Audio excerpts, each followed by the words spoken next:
दोस्तों क्यों हमें बचपन से सिखाया जाता है कि कभी किसी अजनबी का दिया कभी कुछ नहीं खाना चाहिए और ना ही उन्हें कुछ अपने बारे में बताना चाहिए। पर क्या हो अगर आप इन दोनों बातों को नज़रअंदाज कर दें। आज की कहानी एक सच्ची घटना है जो कि 16 साल की कारा रॉबिन्सन के साथ हुई है, जो हमारी और आपकी तरह एक नॉर्मल लड़की है, पर कारा दिमाग से काफ़ी मैच्योर है। हम उसे उसकी दोस्त जेसी के घर पर देखते हैं। दोनों ने कल नाइट स्टे किया था क्योंकि जेसी के पेरेंट्स घर पर नहीं है। इस बीच उसके दिमाग में आता है कि क्यों ना वो अपने दूसरे दोस्त क्लारा के घर पर स्टे करने के लिए जाए, क्योंकि उसका घर काफ़ी बड़ा है, पर उसके लिए उन्हें अपनी मॉम से परमिशन मांगनी होगी। वो उस काम में लग जाते हैं और कारा अपनी मॉम सारा को कॉल करती है, जो कि एक वर्किंग वुमेन है। उन्होंने कभी भी अपनी बेटी को किसी चीज़ के लिए मना नहीं किया, क्योंकि वो जानती है कि वो बड़ी हो गई है और वो ऐसी कोई भी चीज़ नहीं करेगी जिससे उन्हें बुरा लगेगा। और ऐसा आज तक कभी सारा ने कुछ किया भी नहीं है। इसीलिए वो इजाज़त दे देती हैं और उधर जेसी की मॉम भी हाँ कर देती हैं। इस बीच वॉशरूम में पहले जेसी चली जाती है तो कारा बाहर फ्लावर्स में पानी डालने के लिए जाती है। इस दौरान वो नोटिस करती है कि एक ब्लैक सीडान बार बार उस घर के आसपास घूम रही है, लेकिन फिर वो इग्नोर कर देती है। लेकिन जब अगली बार ऐसा होता है तो वो उस कार की ओर देखती है कि तभी वो कार रुकती है और उसके अंदर से एक अडल्ट मैन बाहर निकलता है, उसकी ओर बुक लेकर आगे बढ़ता है। कारा को लगता है कि मे बी ये जेसी के घर आया होगा, इसीलिए वो फ्रीली आगे बढ़ती है। देन वो आदमी उससे कहता क्या उसके घर पे पेरेंट्स नहीं है, तो कारा कहती है कि अरे नहीं, ये मेरा घर नहीं है, ये तो मेरे दोस्त का घर है। तो वो आदमी स्माइल करता है और ऐसे बिहेव करता है मानो वो उसका बहुत ही ज़्यादा करीबी हो।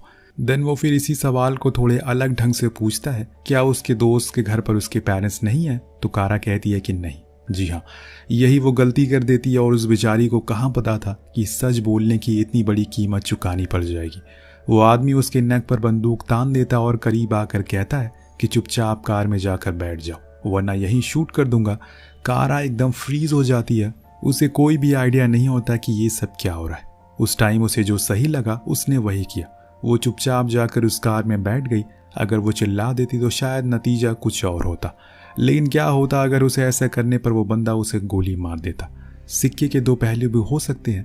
अब वो आदमी कार को लेकर वहां से निकल जाता है और कारा डिग्गी में बंद रोना शुरू कर देती है। वो बेखबर थी कि आगे क्या होने वाला है। एक बारी जब वो कार कुछ देर बाद जाकर एक मोड़ पर रुकती है तो वो भागने की कोशिश करती है, पर उसके अंदर हिम्मत ही नहीं हो रही थी कि वो ऐसा कुछ कर सके।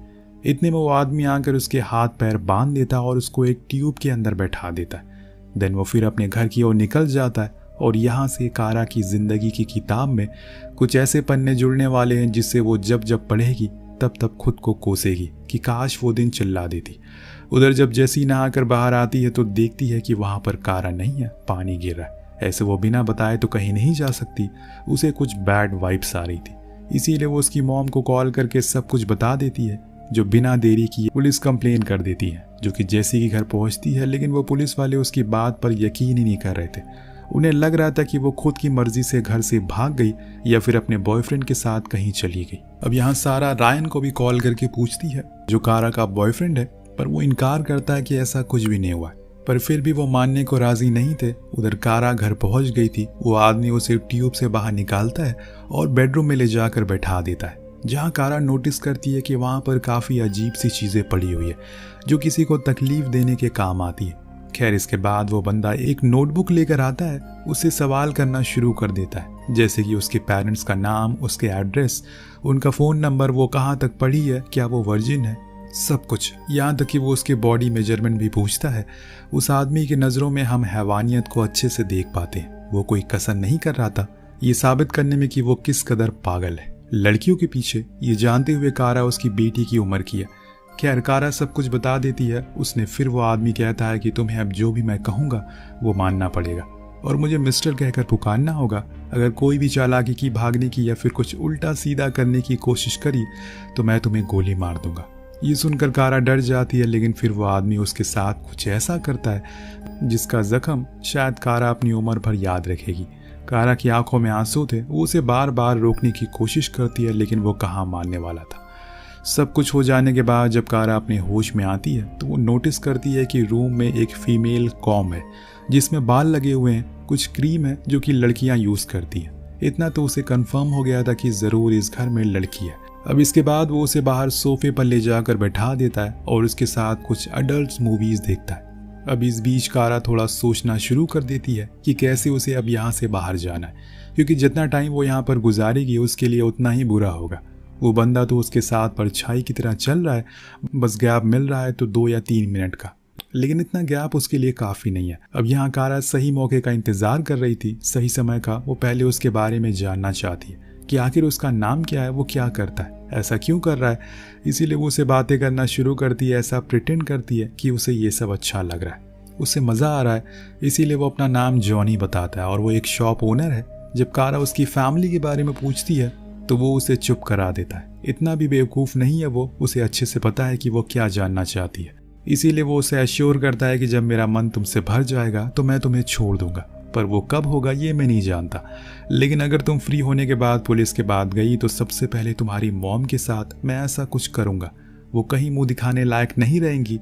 अब कुछ घंटे बीत गए हैं। वो फिर से कारा को बेडरूम में ले जाता और ऐसे ही शाम होने को आ जाती है, लेकिन अब कारा उसको समझ गई है। इसीलिए उसके अगला स्टेप होता है कि उस घर में जितनी भी चीज़ें हैं उन्हें ऑब्जर्व करना। तो उसे उसके सारे ऑर्डर्स को फॉलो किया। जॉनी को भी लगता है कि ये छोटी बच्ची है, ये आखिर क्या ही करेगी, लेकिन कारा के दिमाग में बहुत कुछ चल रहा था। वो अब उसके काम में हाथ बटाना शुरू कर देती है, जिससे कि उसके घर में उन जगहों पर जाने की इजाज़त मिल जाती है जो उसने देखा नहीं था। उसे कुछ चीज़ें और जानने को मिल जाती है, जैसे कि उसकी फैमिली डॉक्टर का नाम उसके कैलेंडर पर है, जिसके 2 दिन बाद उसकी मार्किंग करी गई है, और जिसने वो मार्किंग करी है वो अभी डिज्नीलैंड गया हुआ है। ये तो इंश्योर हो गया है कि यहाँ पर सच में कोई लड़की है। ये भी और जो कोई भी है वो 2 दिन बाद लौटने वाली है, लेकिन वो कौन है ये अभी तक पता नहीं चल पाया। लेकिन जितनी भी चीज़ें उसने देखी है इससे उसे काफ़ी मदद मिलेगी, क्योंकि उसे यकीन है कि 2 या 3 दिन बाद वो इस घर से ज़रूर बाहर निकलेगी, और तब उसे यही क्लूज हेल्प करेंगे जस्टिस के लिए। इस बीच वो एक और चीज़ को नोटिस करती है। वहाँ किचन में एक बॉक्स रखा हुआ है, जिसको लेकर जॉनी बहुत ही ज़्यादा सेंसिटिव है। अगर वो उसकी ओर देख भी लेती है तो उसे डांटना शुरू करता है।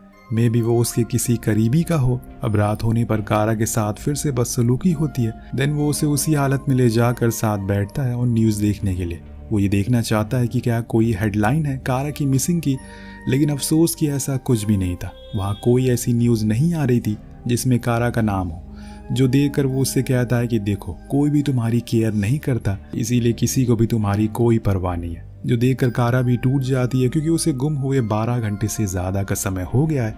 इस दौरान हम दूसरी ओर सारा को देखते हैं, जो हर वो कोशिश कर रही है जिससे कि वो पुलिस को यकीन दिला सके जो कुछ भी हुआ है वो हकीकत में सच है। उसकी बेटी के साथ कुछ बहुत बुरा हुआ है। वो अपने हर एक सोर्स को भी जोड़ती है, उनसे मदद मांगती है, पर कोई भी नहीं मानता। और फिर फाइनली एक बूढ़ा पुलिस वाला उसकी रिपोर्ट लिख लेता है और इस केस को शुरू करता है। सीन फिर से कारा पर आता है, जिसके लिए उसकी ज़िंदगी की सबसे डरावनी रात होने वाली है। जॉनी उसे वॉशरूम जाने देता है, वो भी अकेले। उसके लिए ये सही मौका था भागने का, लेकिन न जाने क्यों वो ऐसा नहीं करती।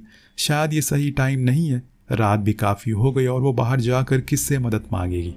इसीलिए वो सुबह का इंतज़ार करती है, पर ज़्यादा देर वॉशरूम में टाइम बिताने के बाद जॉनी उसके ऊपर और अत्याचार करता है और उसे फिर से उसी टब में बंद कर देता और बंदूक उसके सर पर रखकर धमकाता है कि अगर कोई भी चालाकी की तो मैंने सब कुछ रिकॉर्ड किया हुआ है, वो सब मैं लीक कर दूंगा। कारा माफ़ी मांगती है, पर उसकी सज़ा तो उसे मिलती है। जॉनी उसे वो कुछ अजीब सी चीज़ों से तकलीफ देता है, उसके साथ बदसलूकी करता है, देन उसके हाथ पैर को बांध देता है, खुद के करीब सुला लेता है।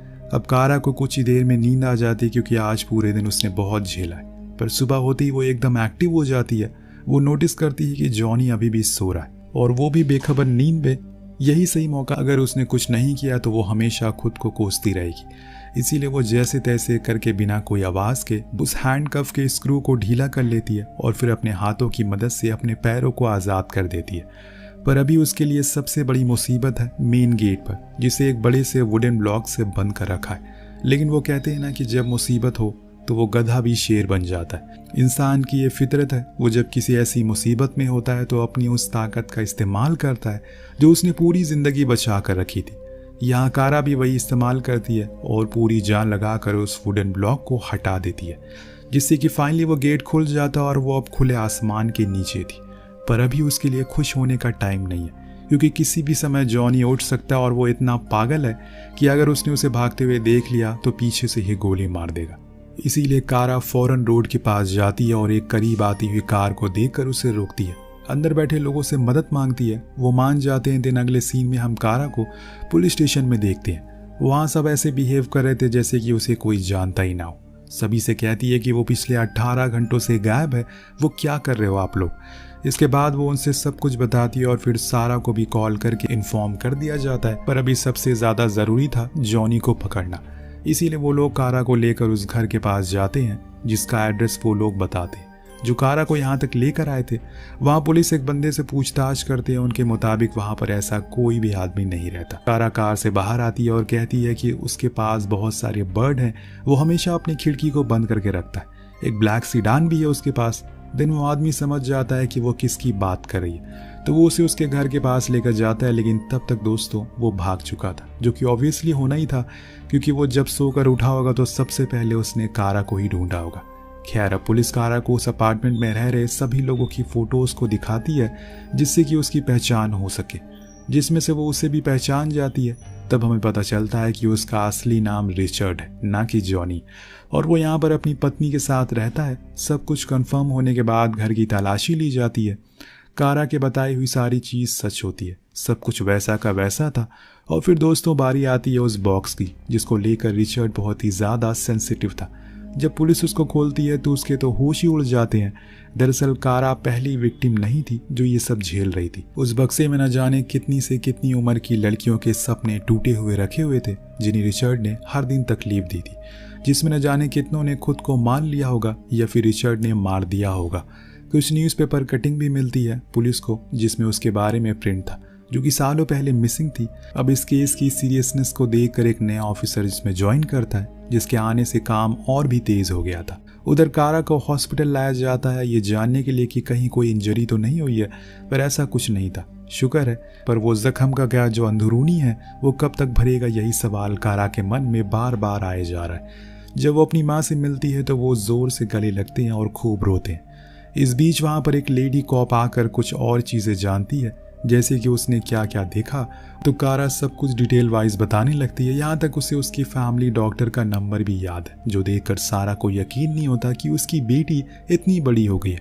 उन्हें उस पर बहुत गर्व होता है क्योंकि उसकी बहादुरी के कारण ही वो आज आज़ाद है। उधर ऑफिसर को इन्वेस्टिगेशन के दौरान वही नोटबुक मिलती है जिसमें उसने कारा के बारे में लिखा था, पर जब उन्होंने उसके पन्ने पलटे तो 2 और लड़कियों के किस्से उसमें लिखे थे जिनकी किस्मत कारा जैसी अच्छी नहीं थी, पर उम्र वही थी। उन्हें रिचर्ड ने कई महीनों तक बंद रखा और फिर एक बाथिंग टब में जिसमें उसने कारा को बंदी बनाया था। फिर जब उसका मन भर गया तो उसने उन दोनों को मारकर लेक में फेंक दिया। ये सब पिछले 5 सालों से चल रहा है। अब ऑफिसर को ये सब जानकर यकीन ही नहीं हो रहा था। उन्हें तो हर बार यही लगता है कि ये कोई टीनेजर की शरारत होगी, शायद किसी लड़के के साथ वो भाग गई होगी। पर अंत में उन्हें बस लाश ही मिलती थी जिसकी सजा कोई और बंदा चुका रहा है। जो असली कातिल है वो अभी तक आज़ाद घूम रहा है। कुछ घंटों के बाद उन्हें रिचर्ड के बैकग्राउंड के बारे में पता चलता है, तो वो सबसे पहले उसकी माँ के घर पहुंचते हैं, जहाँ उन्हें उसकी वो ब्लैक कार भी मिल जाती है और उसकी वाइफ जेनेलिया भी, जो कि वही थी। वो लोग उन्हें सब कुछ बताते हैं, पर जेनेलिया तो बार बार यही दोहरा रही थी कि उसके हस्बैंड एक अच्छे दिल के इंसान है, वो एक फैमिली मैन है, ऐसा वो कैसे कर सकते हैं। पर जब उसकी बहन से कुछ सवाल पूछे जाते हैं तो वो एकदम काम की बात बताती कि उसकी कल रात रिचर्ड से बात हुई। वो बता रहा था कि वो एक मोटल में है। तो पुलिस वाले वहाँ पहुँचते हैं, लेकिन वहाँ भी उन्हें कुछ नहीं मिलता। ऐसा लग रहा था कि शायद किसी ने पहले उसे इस बारे में खबर कर दी। उधर कारा की जिंदगी धीरे धीरे करके अपना नॉर्मल मोड में आ रही है, लेकिन उसके दोस्त सब कभी कभी उसे टॉन्ट करने लगे हैं। उधर पुलिस भी उसे घर में रहने को कहती है क्योंकि अभी रिचर्ड बाहर ही है, वो कुछ भी कर सकता है। आए दिन उसके घर कोई ना कोई आता रहता है, हर तरफ बस पुलिस वाले घूमते रहते हैं, जो कि कारा को पसंद नहीं है क्योंकि लोग उसे बार बार ये याद दिला रहे थे कि वो एक विक्टिम है, जो कि वो नहीं है।